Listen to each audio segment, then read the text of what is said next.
నమస్తే అందరికీ జై శ్రీరామ్.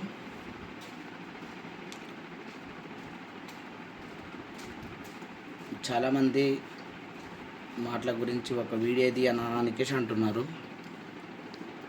మాటలంటే ఎట్లుండాలి అన్నట్టు దాని గురించి ఒక వీడియో తీయమన్నారు. ఆ చిన్న వీడియోనే తీస్తా. ఒక చిన్న కథ గుర్తొస్తుంది.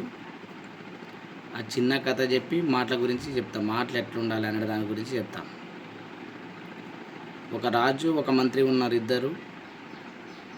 ఇప్పటి కాలంలో ఏమన్నా కావాలి, ఏమన్నా చెప్పాలి అంటే మంత్రి సలహాలు చెప్తుంటాడు. మంత్రి ఏమంట చెప్తారంటే, ఒక సలహా ఏమంట చెప్తారంటే, ఇక్కడ నుండి ఒక 1000 కిలోమీటర్ దూరంలో ఒక చిన్న ఊరుంది. ఆ ఊర్లో ఒక చిలుక ఉంది. ఆ చిలుకకి టోటల్ భారతదేశంలో ఎన్ని భాషలు ఉన్నావో అన్ని భాషలు కూడా ఆ చిలుక మాట్లాడుతుంది. అటువంటి చిలుక మన దగ్గర ఉంటే మనకి చాలా ఉపయోగపడుతుంది అనికేసి మంత్రి రాజుకి చెప్తారు. అప్పుడు రాజు ఏం చేస్తాడంటే, ఆ మంత్రి మాట విని ఆ 1000 కిలోమీటర్ దూరం ఉన్న ఒక ఊరికి పోయి ఆ ఖరీదైన చిలుకని కొనుక్కుంటాడు. కొనుక్కొని ఏం చేస్తాడంటే, అది ఇచ్చి తన సేవకుల ద్వారా అది ఇచ్చికేసి చిలుకనిచ్చి, అమ్మకి దీన్ని జాగ్రత్త పెట్టమని చెప్పు అనికేసి రాణికి ఇవ్వమని చెప్తాడు. అంటే వాడు పనిచేసే భటుల ద్వారా ఇచ్చి పంపుతాడు ఆ చిలుకని. ఆమె ఏం చేస్తుందంటే, ప్రతి ఒక్క వస్తువు రాజు ఏడకన్నా పోయినాడంటే వేటకు పోతున్నాడు కదా, మొదలు వేటకు పోయినాడంటే ఏం తెచ్చినా కూడా తనకి ఆహారంగా చేసి పెట్టాట ఆమె. కానీ ఏం చేస్తుందంటే, ఆ చిలుకని చూసి ఆమె కోసికేసి కూర చేసి ఉంటుంది ఆల్రెడీ.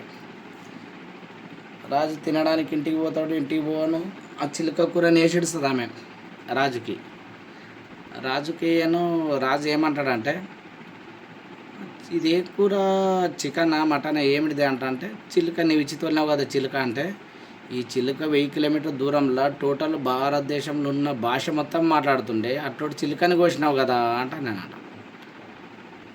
అప్పుడు మహారాణి అన్న మాట ఏమంటే, నువ్వు ఎన్ని భాషలు ఆడినా కాదు, ఆ టైంకి ఆడాలను ఆ టైంకి ఆడలేదు కాబట్టి కోసినా అని అన్నమాట.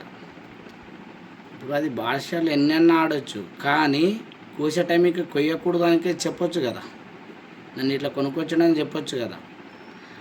అంటే భాషలు ఎన్నెన్నా నేర్వచ్చు, కానీ యా టైంకి ఏం ఆడాలనో అది ఆడాడితే మెయిన్ మాటలల్లా. అంటే ఈ టైంకి ఏం ఆడాలనో అదే ఆడాలి. అది ఆడనట్లు ఉంటే మాత్రం అంటే కొన్నిసార్లు తమ ప్రాణం కూడా తామే కోల్పోయే పరిస్థితి ఉంటుంది. అట్లా ఏ టైంకి ఏ మాట్లాడాలనో ఆ మాట్లాడేదే శ్రేయస్కరం. భాషలు ఎన్నైనా కూడా మాట ఏ టైంకి ఏం ఆడాలనో అదే మెయిన్ అని చెప్తూ నా 2 మాటలు ముగిస్తాను.